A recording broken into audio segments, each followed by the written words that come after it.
Amen. Dankie Amenie. Kom ons sluit ons oë vir 'n oomblik. Hemelse Vader, ons dankie vir die liefde, vir die goedheid, vir die guns in ons lewens. Dankie vir die voorreg om hier saam te wees vanmôre. Ons wil ons harte oopmaak, dat dit wat U met ons wil inplant, deur die Heilige Gees ingeplant sal word, sodat dit ons sal transformeer om in die vloei van die koninkryk te groei, sodat ons die manifestasie van die koninkryk sal sien in ons lewens. In Jesus naam. Amen. Halleluja. Prys die Here. My titel vir oggend is grond jouself in geregtigheid. Grond jouself in geregtigheid. En ek wil teruggaan na Jesaja 54 toe, dat ons weer 'n bietjie in detail na daardie deel kyk. Ons gaan begin lees by vers 9. En hy sê daar, soos in die dae van Noag is dit vir my, sodat ek gesweer het dat die waters van Noag nie meer oor die aarde sou gaan nie. So het ek gesweer dat ek nie op jou toornig sal wees of jou sal dreig nie. Nou dit is natuurlik die reënboog, né? Die reënboog. So die reënboog is gegee as 'n teken dat God nooit weer die aarde deur 'n vloed sal vernietig nie, né? Dis die teken van verbond. Nou sê hy heg 'n tweede betekenis aan die reënboog. So wanneer ons die reënboog sien in die lug, dan het ons twee betekenisse wat die Bybel daaraan koppel. Die eerste is die aarde sal nooit weer deur 'n vloed vergaan. Die tweede is ek is nie kwaad vir jou nie. Die Here sê vir jou, maak nie saak wat jy doen nie, maak nie saak wat gebeur nie, maak nie saak wat nie, ek is nie kwaad vir jou nie. So dit is 'n vaste ding wat hy aan die reënboog koppel. So het ek gesweer dat ek nie op jou toornig sal wees of jou sal dreig nie. As 'n dreigement is dit nie van die Here af nie. Die Here is nie 'n dreiger nie. Amen. Want berge mag wyk en wewels wankel, maar my goedheid sal vir jou nie wyk en my vredeverbond nie wankel nie, sê die Here, jou ontfermer. Jy ellendige, deur storm gejaagde, ongetrooste, kyk, ek lê jou stene in suurklei en ek grondves jou in safiere. Jou borswerings maak ek van rubyne en jou poorte van karbonkels en jou hele ringmuur van edelgesteentes. En al jou kinders sal deur die Here geleer wees en die vrede van jou kinders sal groot wees. Nou, dit verwys natuurlik na ons aardse kinders, maar ek dink in die groter sin verwys dit na kinders van God. So as ons dit sien as, wie van julle is kinders van God? So as jy 'n kind van God is, het jy nodig om geleer te word. Want die Here sê, my volk gaan te gronde, weens sy gebrek aan kennis. As daar sekere dinge, as jy dit nie weet nie, dan gaan jy oop deur hê vir die duiwel, om in jou lewe in te kom en te kom slag en steel en verwoes en dinge te mekaar maak. Maar die oomblik as jy daai ding weet en jy doen hom, dan maak jy 'n deur toe in die duiwel se gesig. Dis hoekom hy sê, jou kinders sal deur die Here geleer wees. Deur die Here geleer wees. En die vrede van jou kinders sal groot wees. So die gevolg daarvan om geleer te word is vrede. Die gevolg van die lering is vrede. As dit lering is wat van God afkom, lering wat deur die Heilige Gees geïnspireer is, dan is die gevolg vrede. En hy sê nie net vrede nie, hy sê groot vrede. Dan sê hy, deur geregtigheid sal jy bevestig word, wees ver van verdrukking, want jy hoef nie bevrees te wees nie, en ver van verskrikking, want dit sal nie by jou kom nie. Daai woorde is 'n bietjie blind vir ons, as ons in die bietjie gaan delf in die oorspronklike, jy kyk na al die ander vertalings, dan is die Amplified vertaling vir my baie duidelik. Hy sê you, luister maar, you shall establish yourself in righteousness. So jou geregtigheid het niks te doen met jou werke. Dit beteken, die duiwel gaan gedurig kom en hy gaan praat oor jou tekortkominge, hy gaan praat oor jou foute en hy gaan praat oor dit wat jy beter kon doen. Dis die stem van die duiwel. Die Here praat nie oor jou tekortkominge, foute wat jy beter kon doen nie. Onthou, hy is die beskuldiger, hy beskuldig. En hy gaan voortdurend vir jou sê, maar vir jou om in 'n verhouding te wees met die Here, moet jy bietjie beter doen. Jy kan nie geregtigheid kry deur bietjie beter te doen nie. Maak nie saak hoe goed jy doen nie, dis nie waar op grond van ons geregtigheid gebaseer is nie, né? Hy sê, you shall establish yourself in righteousness. So jy kry geregtigheid as 'n geskenk by die wedergeboorte. Maar die mate waarin jy jou hart grond daarin, hang van jou af. Toe Amenie vir my daai versie geleer het van 2 Korintiërs 5 vers 21, God het hom wat geen sonde geken het nie, sonde vir ons gemaak, dat ons kan word die geregtigheid van God in hom. Het ek dit gaan mediteer, en het 'n dag gekom waar daai openbaring in my gees geval het. Maar die interessante ding is, as jy nou gaan terugdink daaroor, 'n week voordat Omeni vir my die versie gegee het, of 2 weke, of 'n maand, of 'n week na hy dit vir my gegee het, wanneer was ek meer geregtig? My geregtigheid het nie begin toe ek die openbaring gekry het nie. My geregtigheid het begin die dag toe ek wedergebore is. Maar ek het dit nie geweet nie. Nee, sien. Ek het dit nie geweet. So wat jy nie weet nie, kan maak dat die vyand begin steel van jou. Dis eers toe ek uitgevind het dat ek openbaringskennis gekry het, dat ek die geregtigheid van God is, dat ek iets daarmee kon doen. Want voor dit was ek was wedergebore toe ek 11 jaar oud was. En ons het Sondag kerk toe gegaan en elke Sondag ons sonde bely. En elke gebed het ons afgesluit met 'n vergewe ons geweldige sondes. So ons was totaal in sondebewustheid. Maar ten spyte daarvan dat ons in sondebewustheid was ons die geregtigheid van God reeds gewees. Ons het dit net nie geweet nie. Kan jy dit sien? Die feit dat ek dit uitgevind het, het dit nie waar gemaak nie. Dit was lankal waar. Dit was lankal waar. Ek het dit net uitgevind. Nou goed. You shall establish yourself in righteousness. Dat help nie, ek vind dit nou net uit, en ek los dit net daar. Hy sê, jy sal jouself grond daarin. Jy moet jou hart grond in geregtigheid. Want daar is nie toegang tot die koninkryk van God sonder geregtigheid. Die vloei van geregtigheid is die vloei van die koninkryk. En hoe dieper geregtigheid gegrond is in jou, hoe dieper toegang het jy in die vloei van die koninkryk van God. Luister mooi, hoe dieper jy geregtigheid kan grond in jou gees, hoe dieper toegang kry jy tot die koninkryk. Baie belangrik. Hy sê, you shall establish yourself in righteousness, you shall be far from even the thought of oppression or destruction. Hoekom? Because you establish yourself in righteousness. For you shall not fear. Hoekom? Because you establish yourself in righteousness. And from terror. You shall be far from terror, for it shall not come near you. Hoekom?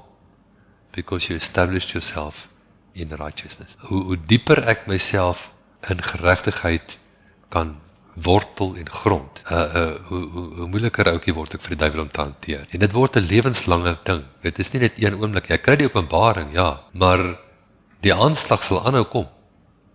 Die oomblik as ek iets moet ontvang in my lewe. Wat gaan die duiwel doen? Hy gaan my herinner aan my tekortkominge, hy gaan my herinner aan my foute.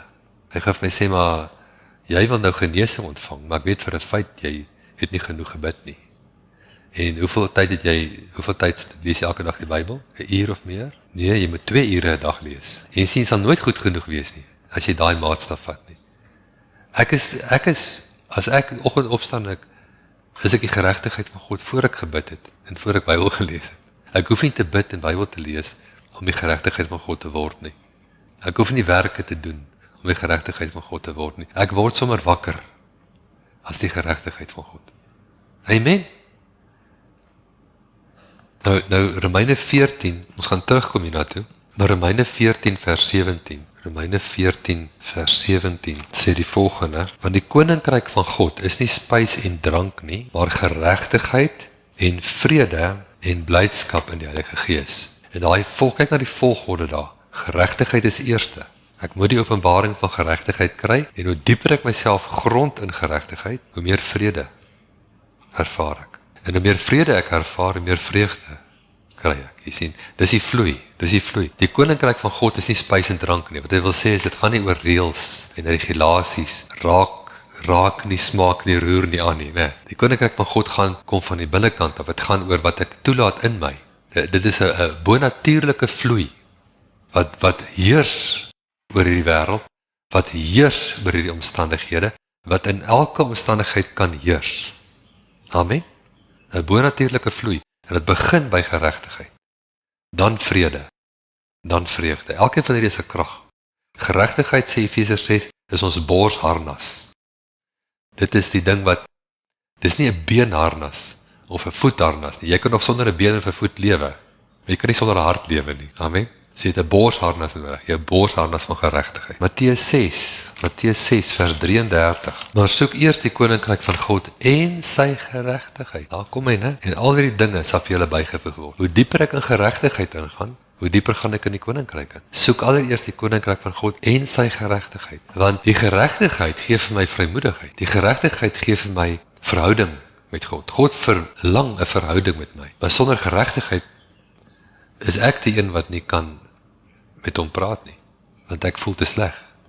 Ek is in veroordeling. En sonder bewustheid kan nie in sy teenwoordigheid kom nie. Nou, onthou net, die dag as jy wedergebore word, is jy 'n nuwe mens. Dis nie die ou mens wat bietjie skoongemaak word, wat bietjie reggeruk word. Ons vat net die ou mens en maak hom bietjie skoon en gee vir hom nuwe gewoontes nie. Dis 'n nuwe mens. 'n Nuwe mens. Ek het Jesus aangeneem en ek word 'n nuwe mens. Die ou dinge het verbygegaan. Kyk, alles het nuut geword. En daai nuwe mens, daai geregtigheid is 'n geskenk. Onthou jy wat sê Romeine 5:17? Die geskenk van geregtigheid, die wat kan ontvang as jy wil heers. Dit beteken as jy ingang wil kry tot die koninkryk. Die oomblik as ek in die koninkryk ingaan, heers ek. Maar ek kan nie ingaan as ek nie die geskenk van geregtigheid ontvang nie. Ek moet dit vasmaak in my. Ek weet dit behoort aan my, maar hoe diep is ek gegrond daarin? Hoe diep is dit in my onderbewussyn? Daai geregtigheid. Amen. Spandeer ek tyd om te groei in iets, moet ek tyd spandeer daarmee. Ek moet dit hanteer, ek moet werk daarmee. So ek moet aan my gedagtes begin werk met ek moet dit mediteer, ander mediteer. Die woord oor geregtigheid. Ek moet dit nie los nie.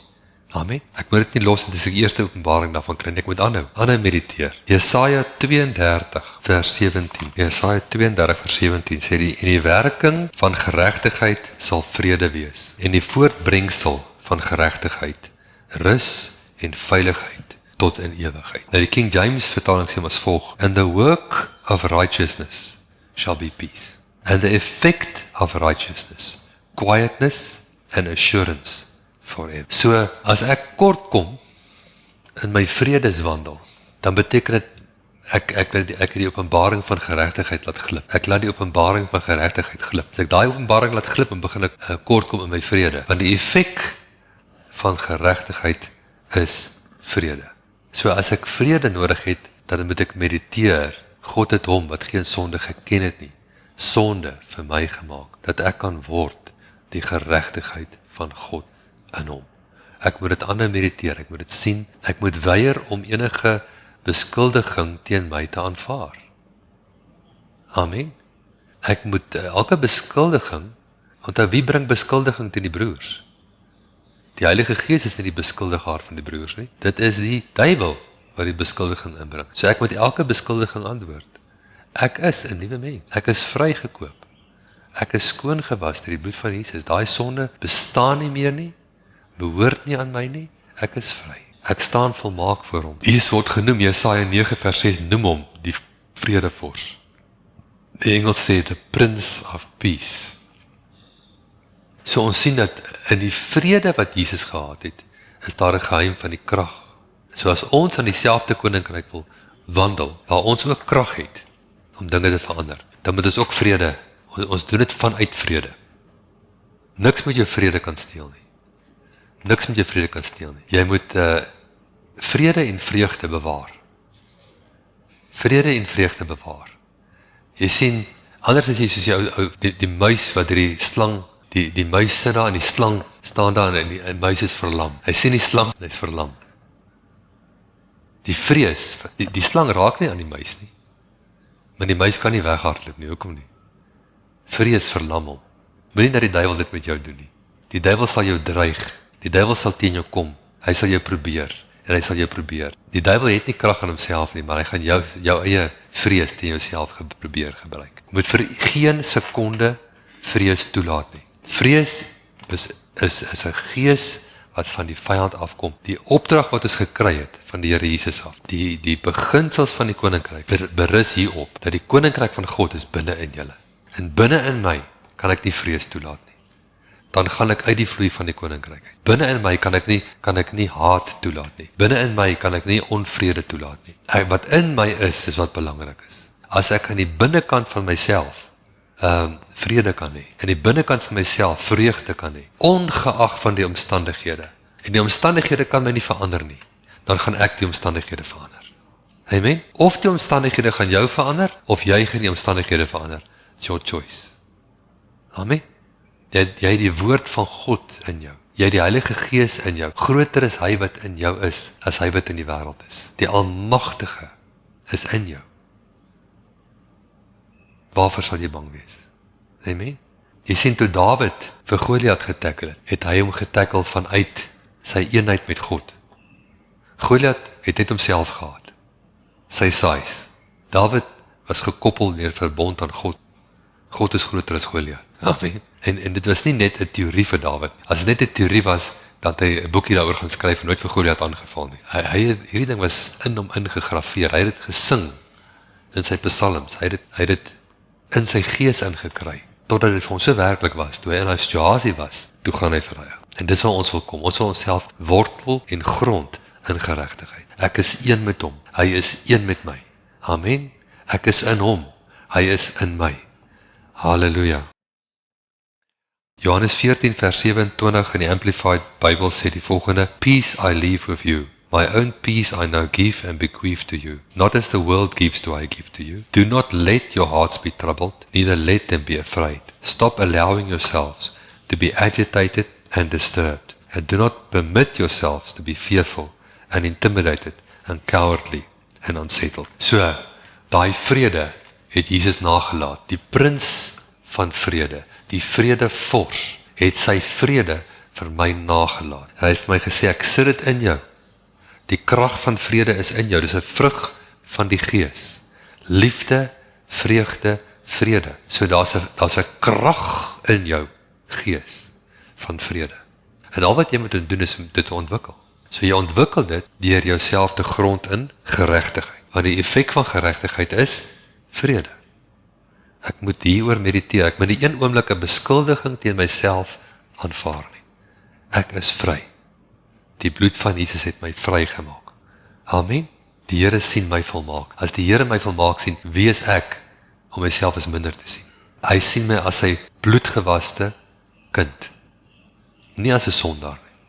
Nou Romeine 15 vers 13 ken ons nogal, maar ek gaan hom weer lees. Hy sê, en mag die God van hoop julle vervul met alle blydskap en vrede deur die geloof, dat julle oorvloedig kan wees in die hoop deur die krag van die Heilige Gees. Jy sien, hier deel ons met die koninkryk en ons deel met geestelike kragte. Ons praat van dinge wat aardse mense nie verstaan nie. Hulle verstaan nie wat is hoop en wat is vreugde en vrede. Dis vir hulle alles emosies. Hulle emosies is reflektief. As alles goed gaan, as hulle happy, as alles sleg gaan, as hulle sad, en weet daai. Ons is anders. Ons besef hierdie is geeskragte. Ek kan nie toelaat dat my geeskrag van my gesteel word nie. Ek kan nie toelaat dat dit verminder word, dit moet vermeerder. Dit moet vermeerder. Hy is die God van hoop. Hy vervul my met alle blydskap en vrede in geloof. My geloof, my vlak van geloof kan gemeet word. Kyk hoeveel vrede het ek en hoeveel vreugde het ek. Daar's my vlak van geloof. En sonder geloof is dit onmoontlik om God te behaag.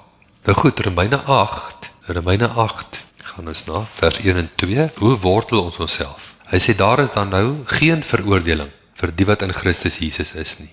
Vir die wat nie na die vlees wandel nie, maar na die gees. Geen veroordeling. Sê, vir my is daar geen veroordeling. Niks. Halleluja.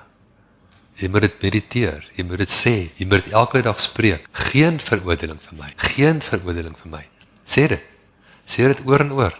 As jy daar by jouself is, daar in die kombuis of in jou kar, sê, vir my is daar geen veroordeling, want ek is in Christus Jesus, ek wandel in hom. Geen veroordeling, ek is vry. Want die wet van die gees, van die lewe in Christus Jesus, het my vry gemaak van die wet van die sonde en die dood. Daar's 'n nuwe wet werksaam in my. Hoe aktiveer ek daai wet van die gees, van die lewe in Christus Jesus? Ek aktiveer deur my woorde en ek aktiveer deur my gedagtes. Hy sê, vers 5, want die wat vleeslik is, bedink vleeslike dinge, maar die wat geestelik is, bedink geestelike dinge. So nou is jy die sleutel.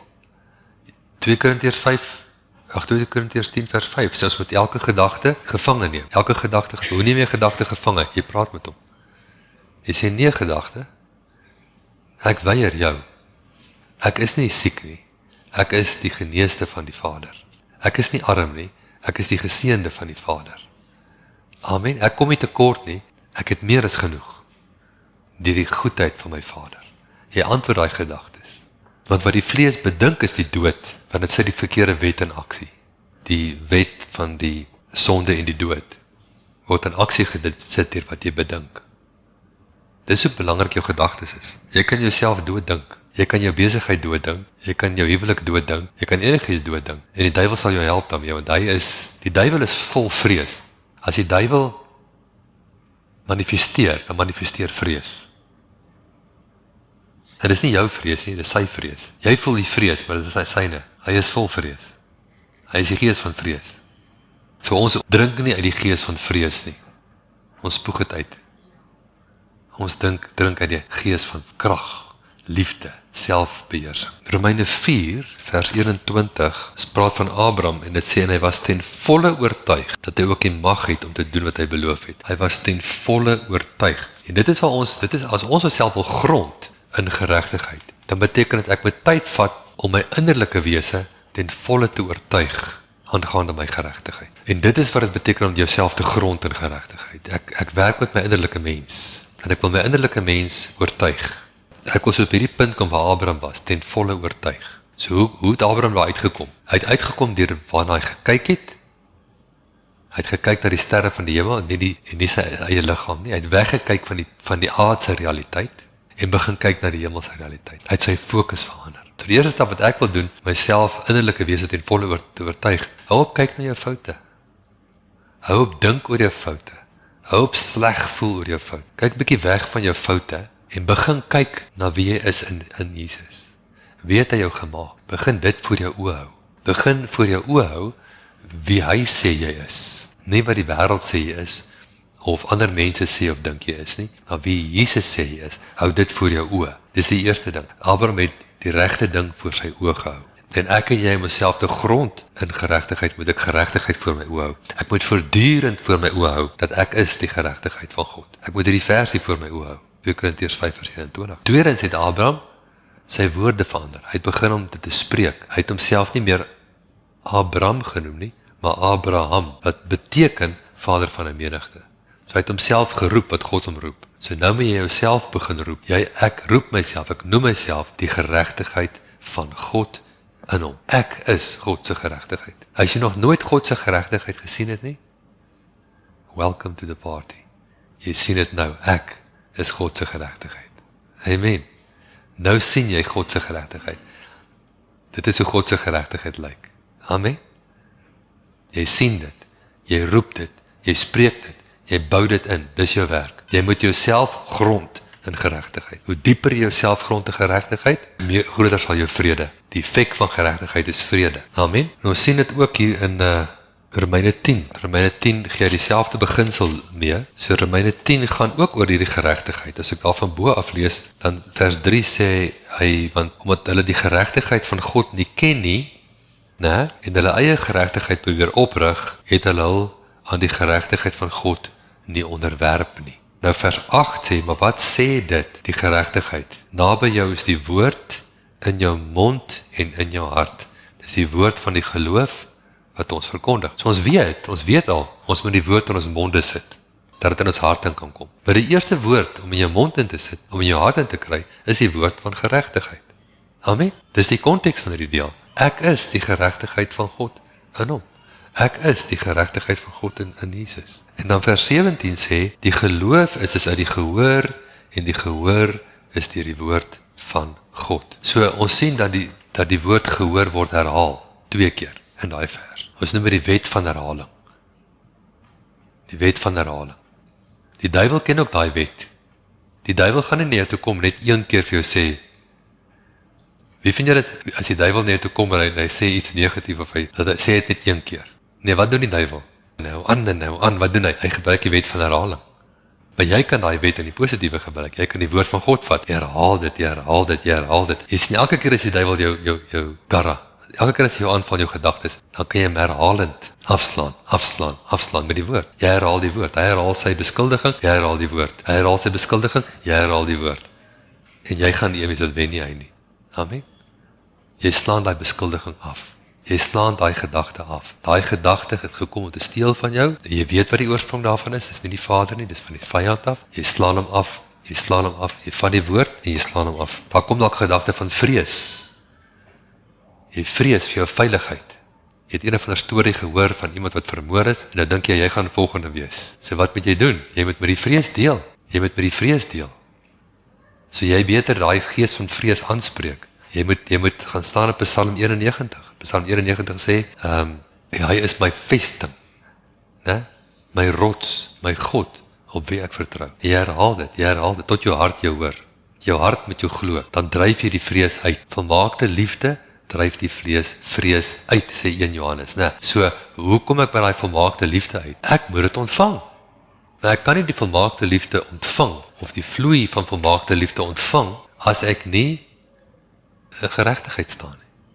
Ek moet besef, ek is die geregtigheid van God in hom. Spreuke 4 vers 20. My seun, luister na wat ek sê, neig jou oor tot my woorde. Laat hulle nie wyk uit jou oë nie. Bewaar hulle binne in jou hart, want hulle is die lewe vir die wat hulle vind, en 'n genesing, die Hebreërs sê medisyne vir die hele liggaam. Bewaak jou hart meer as alles wat bewaar moet word, want daaruit vloei die kragte van die lewe. So hy sê, luister, jou oë, jou ore, bewaar.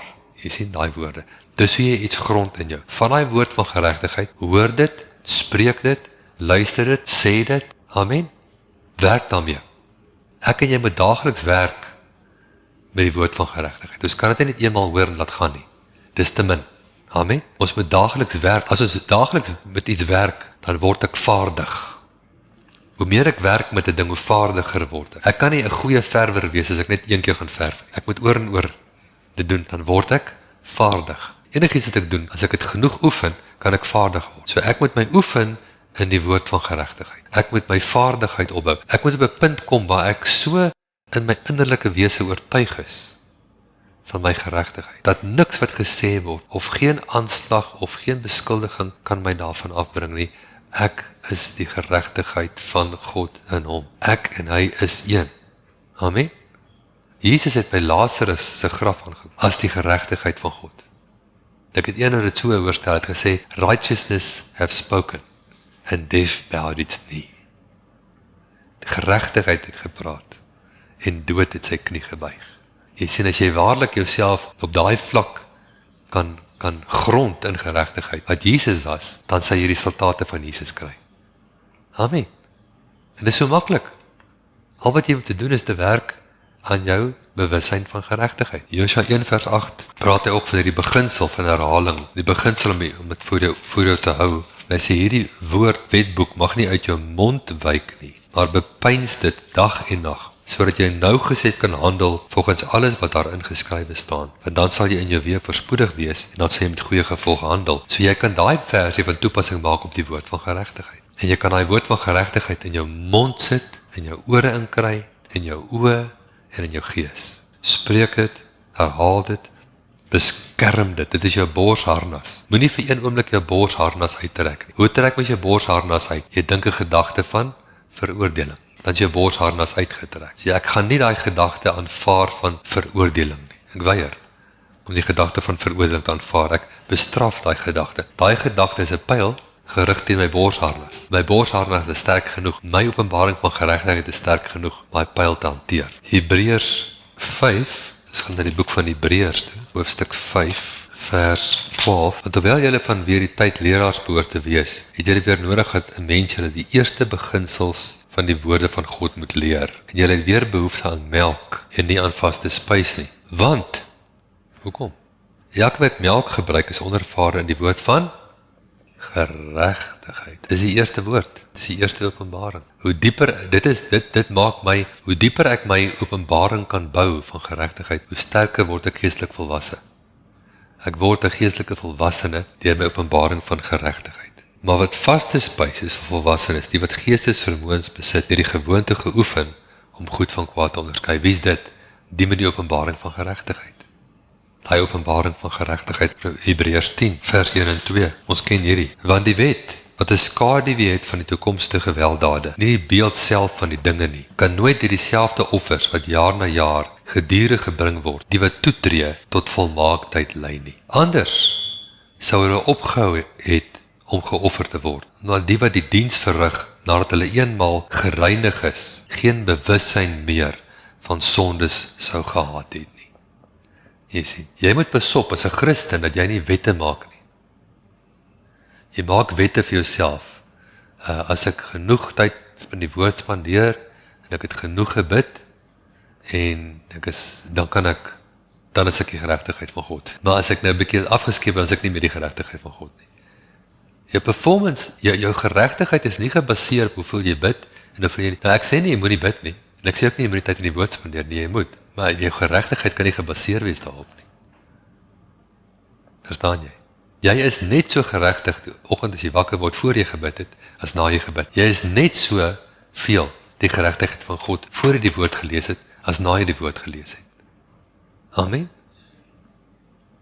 Maar het gaan oor jou, oor hoe jy oor jouself dink. Het gaan oor watter gedagtes jy aanvaar. Die vyand sal altyd probeer om jou van balans af te bring. Hy wil jou van balans afbring.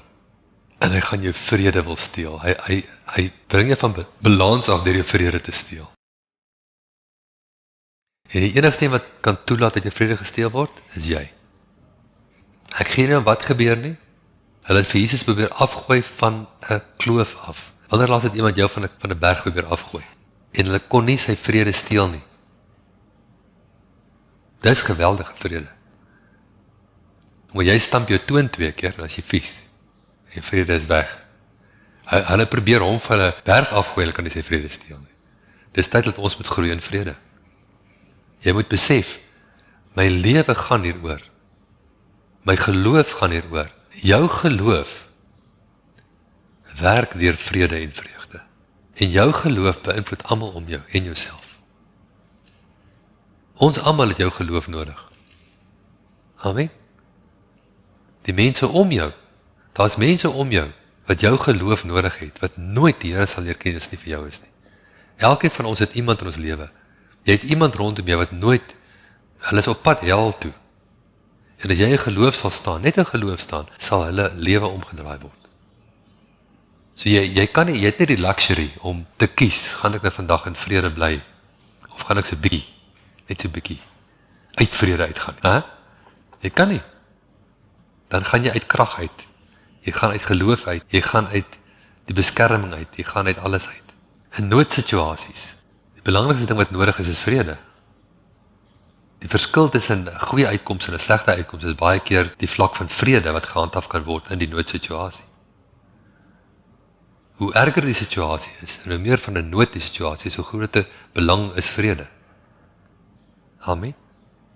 Hou jou vrede. Dis die objective. Dit is waaroor dit gaan. Daai gewoonlik die vliegtye wat as 'n vliegtyg val, dan is daar 'n swart boksie wat hulle na die tyd kry, en dan kan hulle 'n opname kry van wat gesê is. En gewoonlik het die ouens vreeslik gevloek of te kere gegaan, net voor hulle dood is. Jy weet, daar was geen vrede nie. Is julle met my? Maar dink aan daai Captain Schellenberger. Hulle daai storie van die vliegtyg wat op die Hudson rivier geland het in Amerika, so 'n paar jaar terug. En as jy nou lees, basies sy storie, dan sê hy, toe dit gebeur, hy sê, so iets gebeur nie. Selfs in hulle simulators, het so iets nog nooit gebeur nie. Al 2 engines, jy verloor al 2 engines, jy het net opgestyg. Weg is jou engines. Hy sê maar, ek het 'n paar sekondes gevat, en myself net rustig gemaak. Dit is die eerste stap gewees. Ek het 'n paar sekondes gevat, en myself rustig gemaak. En ek het gedink, okay, wat het ek? Wat kan ek doen? En hy het gedoen, dit het gewerk. Maar as hy nou uit vrede uitgegaan het op daai stadium, en hy het in vrees ingegaan, dan was almal dood. Kan jy sien? En dis 'n natuurlike voorbeeld. Maar dit is nog steeds geestelik. Want daai ou het vrede gemanifesteer, in vrede het hulle gered. So ons moet dit oefen, op 'n dag-te-dag basis. Ons begin om vrede te bou, moet ons begin by ons openbaring van geregtigheid, want die werk van geregtigheid is vrede. En die effek van geregtigheid is quietness and assurance forever, sê die Bybel, né? So ons gaan begin om te doen wat die woord vir ons sê om te doen. Romeine 4, ek wil afsluit met Romeine 4 vers 13. Romeine 4 vers 13 sê die volgende: want die belofte dat hy erfgenaam van die wêreld sou wees, het Abraham of sy nageslag nie deur die wet verkry nie, maar deur die geregtigheid van die geloof. Wat 'n geregtigheid het ek en jy? Ons het 'n geregtigheid deur geloof. Amen. Hoe groter jou geloof, hoe groter jou geregtigheid. As ek dit so kan stel. Ek moet werk aan my geloof in geregtigheid.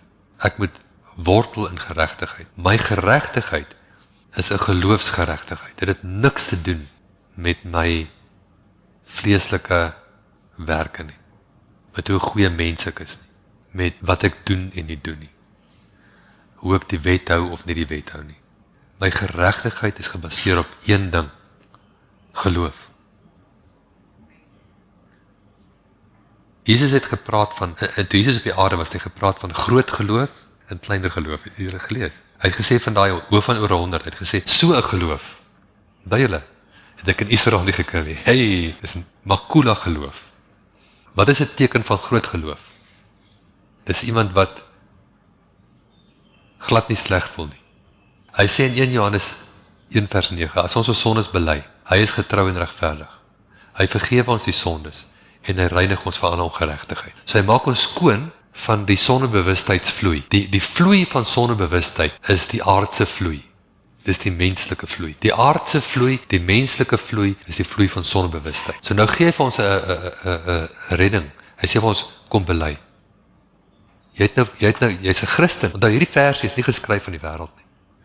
Want die wêreld kan nie eens onthou hoeveel sondes hulle gedoen het. Hulle kan nie, dit sal hulle 3 dae vat om al hulle sondes op te noem, as jy met my. Maar jy het nou misgeraak, jy het nou misgetas, ergens in jou geestelike wandel. Jy het 'n fout gemaak. So wat doen jy? Hy sê as ons se sondes bely, hy is getrou en regverdig. Hy vergewe ons die sondes en hy reinig ons van die vloei van sondebewustheid. Hy reinig ons. Ons is weer terug in die vloei van geregtigheid. In die vloei van geregtigheid is jy in die vloei van die koninkryk. In die vloei van geregtigheid is jy in die vloei van krag. In die vloei van geregtigheid is alle dinge moontlik vir jou. Alle dinge. Wat jy ook al vra, kan jy kry. In die vloei van geregtigheid. Jy gaan nie kry wat jy vra in die vloei van sondebewustheid nie. Want dit is nie die vloei van die koninkryk nie. Want jy erken nie hoe groot die offer was nie. In die ou verbond was daar nog sondebewustheid. Die tollenaar en die fariseer wat gebid het. Die een het sy gekom met 'n skynheiligheid, die ander het sy bors gestaan en sê, God wees my sonder genadig. Dit was voor die kruis. Is jy met my? Want hulle was onder die wet, hulle was onder offers wat nie goed genoeg was nie. En die ou ten minste opreg gekom, hy het iets gekry wat die ander het gemaak of hy het op sy werke staat gemaak, sê jy met my. Maar ons is nie meer daar nie. Ons is aan die ander kant die kruis. God het hom wat geen sonde geken het nie, sonde vir ons gemaak, dat ons kan wees, net so, die geregtigheid van God in hom. Ek is nie meer 'n sondaar nie. Ek is nou die geregtigheid van God in hom. Ek noem myself wat God my noem. Wat noem God my? Hy noem my, Gerry, die geregtigheid van God. En nie die geregtigheid van God. Hy noem ons dit. Wat noem jy jouself? Noem jouself wat God jou noem. Vloei saam met hom. Vloei saam met hom. Halleluja. Ek en jy het baie foute in ons menslike natuur. Ons almal maak nog foute. Maar in jou gees is jy wedergebore. Jy is vry. En jy vloei daarin. En jy sien hoe meer jy daarin vloei, hoe meer kry jy beheer oor jou vlees. Hy sê in 1 Korintiërs 15 vers 34 in die King James, awake to righteousness and sin not.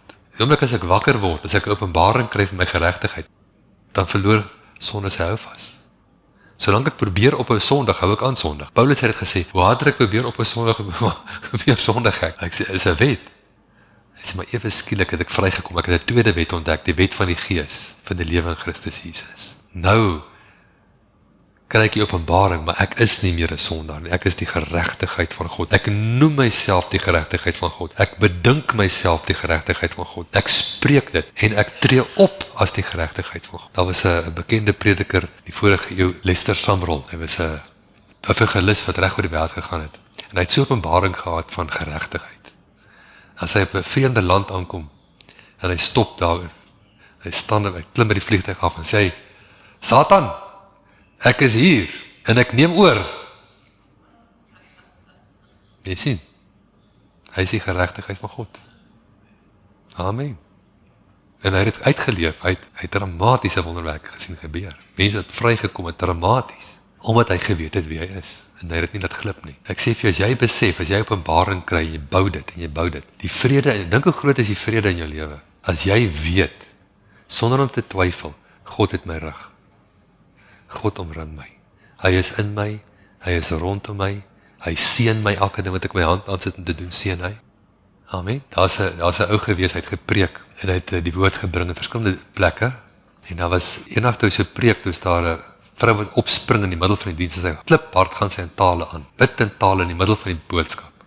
En wat hy nie geweet het nie, en dis dat daar mense was wat sy diens wou saboteer, en hulle die vroukie gekry, sy's doof, sy kan nie 'n woord hoor nie, sy lieflike kind van die Here, maar die ou bring haar in die dienste in, wat hy wil saboteer, en dan op 'n oomblik dan gee hy vir so 'n nudge en sê dis nou jou beurt. Dan spring sy op en sy bring 'n boodskap in tale, maar sy reg in die middel van die diens, buite die vloer, dit alles soos 'n nat doek oor alles. En die vrou spring op weer in die middel van die ou se diens, hy begin en hy praat, hy sê nou dan van jy sit, wag, is nie jou tyd nie. Later dan praat hy hard met haar. En toe hy nou klaar gepraat het, staan die ou langs haar op en sy triekie sien. En hy sê sy is doof. Nou is almal skielik teen die predikant wat hy het 'n arme doof vrou nou bestraf. Jy sien dis nou 'n triek nou. Nou en die ou besef hy's nou in die moeilikheid.